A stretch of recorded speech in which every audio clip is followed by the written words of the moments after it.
Hola a todos, mi nombre es Luis Roberto Tejada y soy médico pediatra. En los próximos minutos les hablaré sobre la guía de práctica clínica para el manejo de las crisis asmáticas en niños y adolescentes. Esta guía fue desarrollada por eSalud a través de su Instituto de Evaluación de Tecnologías en Salud e Investigación, mejor conocidas como IETSI. Bueno, entonces tenemos que los objetivos de esta guía de práctica clínica es de brindar recomendaciones para el manejo de la crisis asmática con el fin de contribuir a reducir la mortalidad, mejorar la calidad de vida y reducir las complicaciones en niños y adolescentes con esta condición. La población a la que se aplica es niños mayores de 5 años y adolescentes con crisis de asma. Los usuarios son los médicos, el personal médico y no médico que participa en la atención multidisciplinaria de niños y adolescentes con crisis asmática. El ámbito incluye unidades de emergencia o según corresponda a cada nivel de salud, servicios, unidades de pediatría, neumología y medicina interna. Esta guía aborda 6 preguntas clínicas, 12 recomendaciones y 29 buenas prácticas clínicas. La primera pregunta es, en niños y adolescentes con crisis asmática, ¿cuál es el índice clínico que debería usarse para valorar su gravedad? Y tenemos que el índice clínico es el score pulmonar. Como vemos en esta tabla, tenemos el score pulmonar de puntuaciones van de 0, 1, 2, 3. De acuerdo a su frecuencia respiratoria y niños menores de 6 años o mayores de 6 años. Si presenta sibilancias y qué tipo de sibilancias. No tiene sibilancias, 0 puntos. Sibilancias al final de la expiración, 1 punto. Toda la expiración con estetoscopio, 2 puntos. Inspiración y expiración sin estetoscopio, 3 puntos. En lo que respecta a lo que son los tirajes o retracciones, se enfoca básicamente en el uso del músculo esternocleidomastoideo, porque tiene mayor sensibilidad y especificidad. La puntuación es de 0 si no hay presencia de uso del músculo, de este músculo. 1, incremento leve. 2, aumento. 3, actividad máxima. Y cada uno de los apartados es de 0 a 3. Entonces tenemos, por ejemplo, un niño de 8 años que tiene una frecuencia respiratoria de 30 y ya tenemos un punto. En lo que respecta a las sibilancias, con estetoscopio escuchamos que tiene en toda la expiración. Ya tenemos 2 puntos más. Ya son 3 puntos. Y en lo que respecta a uso de músculo esternocleidomastoideo, vemos un incremento leve que sería 1 punto más. La clasificación va de crisis leve 0 a 3 puntos, moderada de 4 a 6, severa de 7 a 9. Tener en cuenta que si no hay sibilancias y la actividad del músculo esternocleidomastoideo está aumentada, puntuar el apartado de sibilancias con un 3 en lo que respecta a sibilancias. Otro de los puntos importantes en lo que respecta a la guía es la valoración con la saturación o la oximetría de pulso.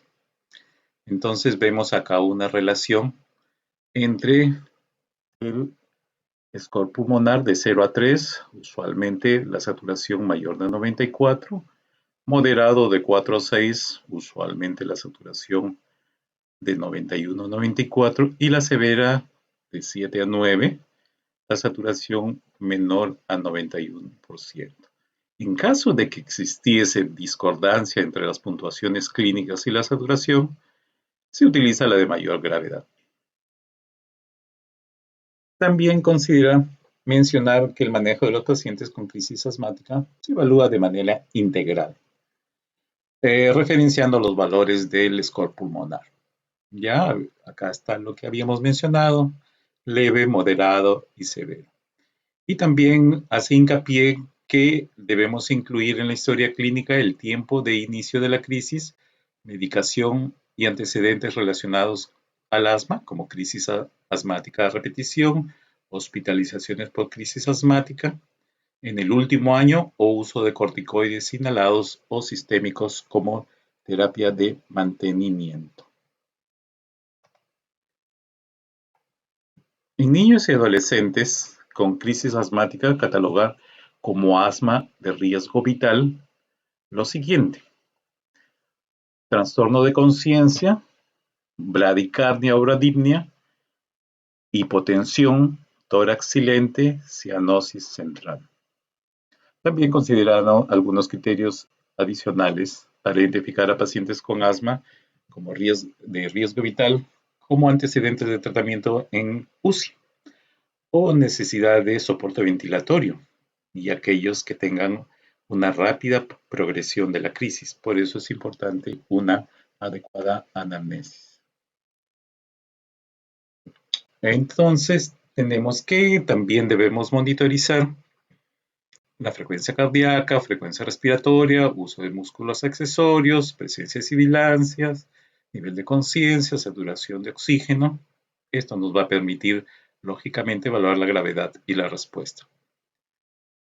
Los niños con crisis asmática severa que no respondan de forma adecuada al tratamiento inicial, en caso de que sea posible, se realiza un análisis de gases arteriales como parte de la detección de insuficiencia respiratoria temprana conjuntamente con su evaluación clínica. En niños y adolescentes con crisis asmática catalogados como asma de riesgo vital que habíamos visto anteriormente, debemos considerar brindar soporte ventilatorio, ventilación no invasiva con presión positiva o intubación endotraqueal según la capacidad resolutiva. La pregunta 2, que se enfoca en el tratamiento de primera línea. La pregunta 2 es, ¿en niños y adolescentes con crisis asmática leve, moderada o severa se debería administrar los beta-2 agonistas usando el inhalador de dosis medida con espaciador o por nebulización? Entonces, la recomendación es que con crisis asmática leve usar como técnica inhalatoria los beta-2 agonistas con aerocámara o espaciador. En los niños con crisis asmática leve, salbutamol de acuerdo a su peso, cada 20 minutos. Y esto es lo siguiente: menor de 20 kilos, 5 puff, o sea, como dosis máxima, 5 puff, y en mayor de 20 kilos, 10 puff. En niños y adolescentes con crisis asmática leve que no correspondan al tratamiento inicial, luego de una hora continuar como si fuese una crisis asmática moderada. Cuando tienen una crisis con buena respuesta al tratamiento inicial, mantener la terapia con salbutamol 2 puff cada 4 o 6 horas por 3 a 5 días, que luego se va a reevaluar. La duración del tratamiento será según la evaluación o criterio del médico tratante. Niños y adolescentes con crisis asmática moderada sugieren usar la técnica inhalatoria también con beta-2 agonistas con inhalocámara o espaciador. Entonces también tenemos la indicación para crisis asmática moderada. Será salbutamol, también por peso, también por una hora y cada 20 minutos. Se realiza según el criterio médico, considerando las siguientes dosis máximas de salbutamol. En menores de 20 kilos, 5 puff, cada 20 minutos, como habíamos dicho, y mayores de 20 kilos, 10 puff. En lo que respecta a las crisis severas, se sugiere realizar la nebulización con salbutamol o, de no ser posible, terapia inhalatoria con aerocámara o espaciador. También se considera que en crisis asmática severa, considerar nebulizar con salbutamol 2.5 a 5 miligramos por dosis cada 20 minutos o terapia con aerocámara o espaciador cada 20 minutos. Esto se realiza igualmente de acuerdo a criterio médico, considerando las siguientes dosis máximas de salbutamol. Igual, 5 puff como dosis máxima en menores de 20 kilos y mayor o igual a 20 kilos, 10 puff cada 20 minutos. En niños y adolescentes con crisis asmática de riesgo vital, considerar nebulizaciones con salbutamol, 2.5 a 5 miligramos por dosis cada 20 minutos o terapia inhalatoria con aerocámara o espaciador cada 20 minutos en caso de que hubiera la primera opción. En lo que respecta a niños con crisis asmática de riesgo vital o con saturación menor o igual a 92 a nivel del mar o de 0 a 2.500 metros sobre el nivel del mar, administrar oxígeno suplementario a través de una mascarilla o cánula nasal con la cantidad necesaria para mantener una saturación mayor de 92. En niños y adolescentes con crisis asmática de riesgo vital con saturación menor a 85%, a las mismas alturas que habíamos mencionado anteriormente, se administra oxígeno suplementario a través de una mascarilla o una cánula nasal con la cantidad necesaria para mantener una saturación mayor a 85. Entonces acá vamos a Utilizan los presentar broncodilatadores, como el salbutamol, cómo usar el broncodilatador. que puede ser administrado a través de aerocámara espaciadora o nebulizadores. Los inhaladores siempre se aplican con cámara espaciadora, idealmente con válvula. Para niños de 0 a 5 años, la cámara debe ser con mascarilla. En niños mayores, debe ser con boquilla. Pasos a seguir para su uso. Primero, retirar la tapa del inhalador y agitarlo. Introducir el inhalador en la cámara inhalatoria. El niño debe estar sentado o de pie, nunca acostado. Segundo, poner la máscara de la cámara en la cara del paciente, de modo que cubra boca y nariz. Tercero, apretar la parte superior del tubo del inhalador para liberar una dosis. Esperar 10 segundos mientras el niño respira, incluso si llora. Cuarto, si se va a administrar una nueva dosis, retirar la cámara de 1 a 3 minutos, agitar nuevamente el inhalador y repetir el procedimiento. Los niños mayores de 5 años deben realizar una inspiración lenta después de liberar la dosis y sostener la respiración durante 10 segundos. El resto de la técnica es la misma. Si el medicamento inhalado contiene corticoides, el niño debe enjuagarse la boca con agua al finalizar el procedimiento, siempre que logre hacerlo según su edad. Entonces lo que estamos presentando es una manera de hacer la inhalación. La tercera pregunta es, ¿en niños y adolescentes con crisis asmática leve, moderada o severa se debería utilizar corticoides sistémicos o inhalados para el tratamiento de la enfermedad? La respuesta es, en niños y adolescentes con crisis asmática leve, en lo que respecta a brindar corticoides, se sugiere corticoides sistémicos en lugar de corticoides inhalados. En lo que respecta a crisis asmática leve, en caso de que se brinden corticoides, brindar prednisona o prednisolona según la disponibilidad a dosis de niños de 5 años, dar 1 a 2 miligramos por kilo por día. Solo una vez al día, máximo 30 miligramos por kilo por día, por 3 a 5 días. Y en niños de 6 a 11 años, dar 1 a 2 miligramos por kilo por día, máximo 40 miligramos por día, por 3 a 5 días. En niños y adolescentes con crisis asmática moderada, en caso de brindar corticoides, se sugiere brindar corticoides sistémicos en lugar de corticoides inhalados igualmente, y en niños y adolescentes con crisis asmática leve a moderada, en caso de brindar corticoides sistémicos, optar por la vía oral de acuerdo a la evaluación. También tenemos que en niños con crisis asmática severa, también se sugiere corticoides sistémicos en lugar de inhalados. En niños y adolescentes con crisis moderada o severa se da corticoterapia. Brindar el medicamento en la institución el medicamento que mejor se adapte al paciente. En los niños y adolescentes con crisis severa, en caso de brindar corticoides sistémicos, optar por la vía endovenosa. En los niños y adolescentes con crisis leve a moderada, o sea, los no hospitalizados, considerar tratamiento con corticoides por un máximo de 5 días. Yo prefiero usar 3 días, pero eso va a depender del control que va el niño por consulta externa. En niños y adolescentes con crisis asmática moderada o severa, considerar la duración máxima del tratamiento con corticoides de acuerdo al criterio médico tratante. Tenemos la pregunta 4. En niños y adolescentes con crisis asmática leve, moderada o severa, ¿se debería añadir anticolinérgicos, bromuro de ipratropio, a los agonistas beta 2 para el tratamiento de la enfermedad, o sea, de la crisis asmática? La respuesta es la que sigue. En las crisis asmáticas leves se sugiere brindar tratamientos con beta 2 agonistas sin anticolinérgicos. O sea, en leve no se usa el bromuro de ipratropio.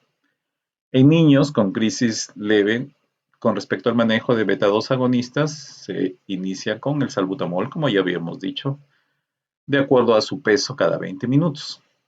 Habíamos dicho 5 puff como dosis máxima en menores de 20 kilos y 10 puff como dosis máxima en mayores de 20 kilos.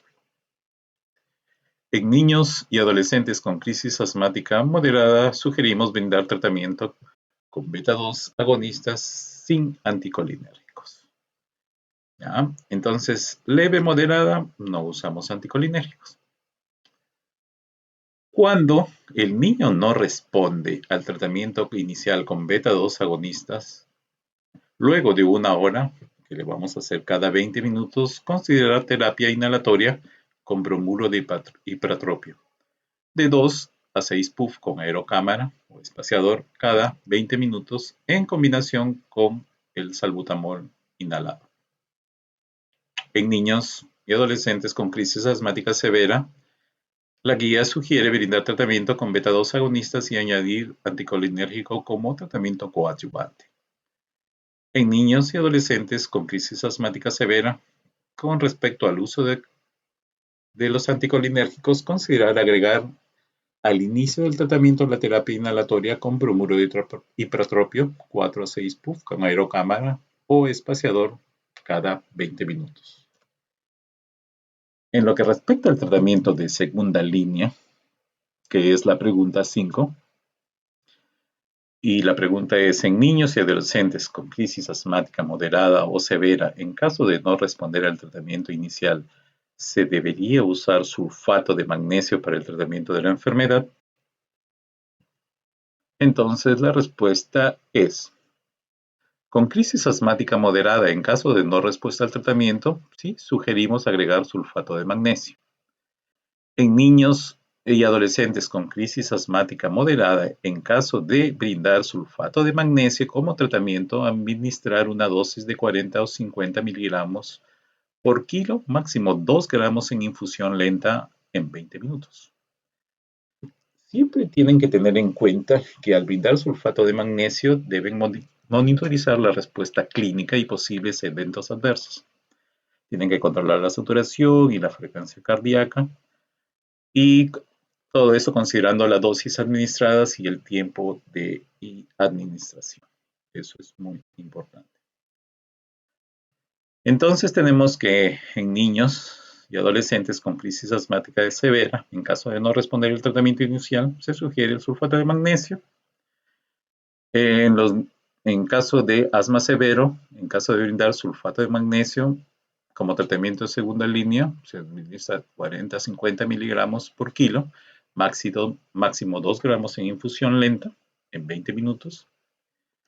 Y en crisis severa que no respondan al tratamiento y con broncodilatadores y sulfato de magnesio sistémico o aquellos pacientes catalogados como con asma de riesgo vital, considerar el manejo en la unidad de cuidados intensivos.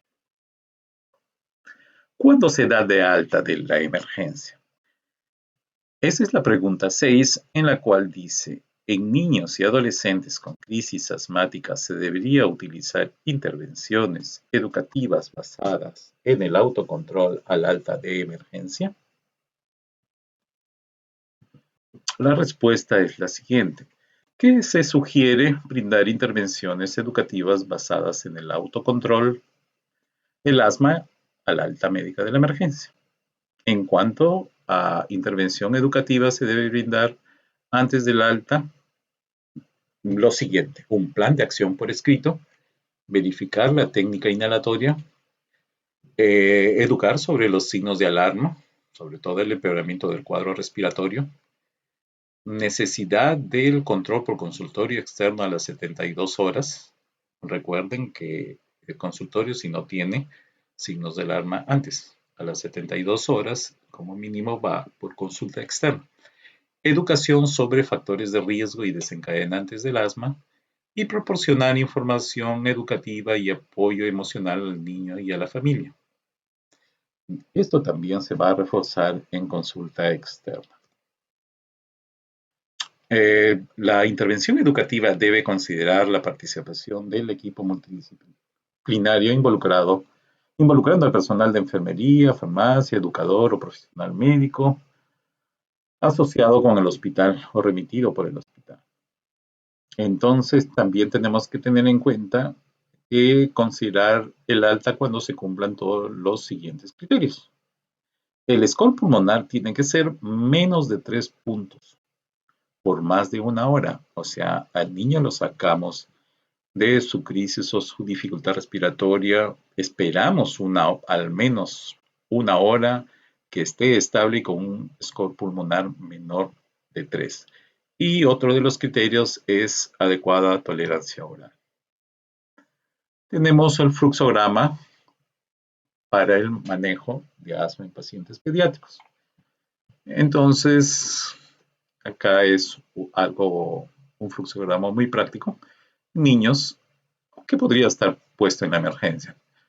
Niños mayores de 5 años y adolescentes con crisis de asma, que habíamos dicho que es el enfoque de esta guía. Historia clínica, examen clínico, auscultación, frecuencia cardíaca, frecuencia respiratoria, saturación de oxígeno, estado de conciencia y de los músculos accesorios, básicamente el esternocleidomastoideo.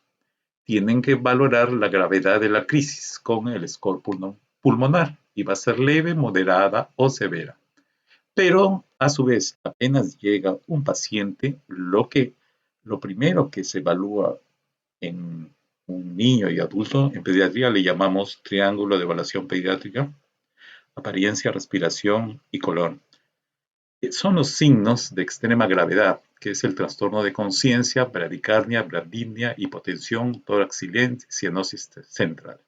Eso ya es catalogado inmediatamente como asma de riesgo vital y tiene su manejo acá, oxígeno suplementario, salbutamol con nebulización, corticoides sistémicos parenterales, bromuro y pratopio, preparar ventilación mecánica, considerar soporte ventilatorio, manejo de UCI. ¿Ya? En los otros que no tengan un riesgo vital, vamos a clasificar en leve, moderada y severa, como habíamos dicho, y tenemos acá el respectivo fluxograma en las cuales vamos a dar el tratamiento respectivo, su evaluación en cualquiera de los casos. Por ejemplo, vamos acá a moderada de 4 a 6 puntos.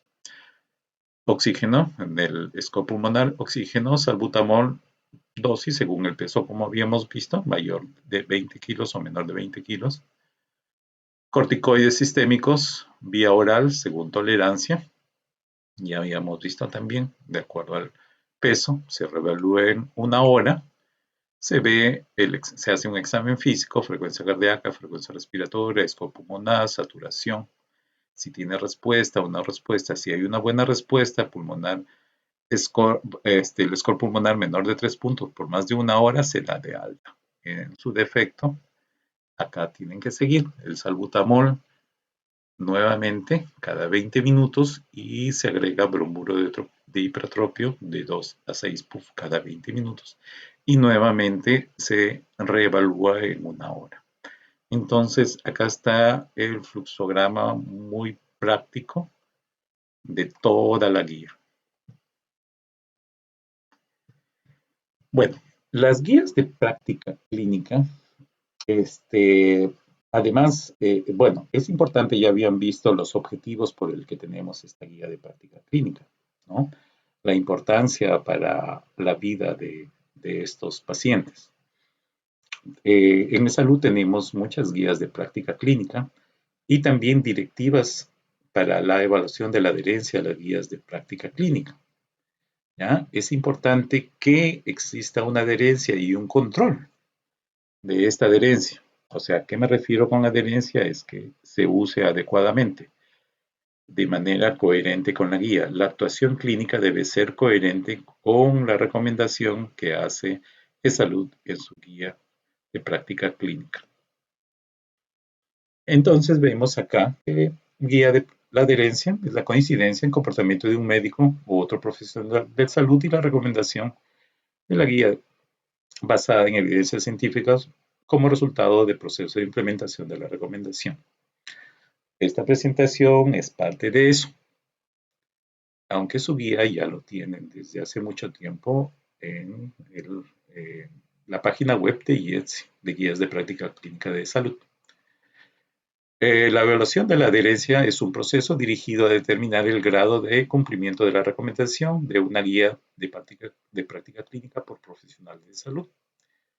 El proceso consta de varias etapas: planeación, medición, monitoreo, adherencia a las recomendaciones de la guía de práctica clínica en las IPRES. Lo que se va a medir o les van a medir o nos van a medir de acuerdo a quien actúe es el porcentaje, son estos indicadores. Porcentaje de menores de 18 años con crisis asmática moderada que reciben beta-2 agonistas mediante el inhalador. Esa es la ficha técnica, esa es la definición operacional, se los dejo allí, pero básicamente es que tienen que entender que acá lo que importa es que cuando el paciente, o lo que van a medir, ¿no? Es que cuando el paciente llega, un paciente menor de 18 años con crisis asmática, debe recibir los beta-2 agonistas con inhalador. Entonces, acá ya habíamos dicho, de acuerdo lógicamente al score pulmonar. Esto es parte de la ficha técnica del indicador número 1. Entonces, el indicador número 1, la fórmula es pacientes con crisis asmática moderada.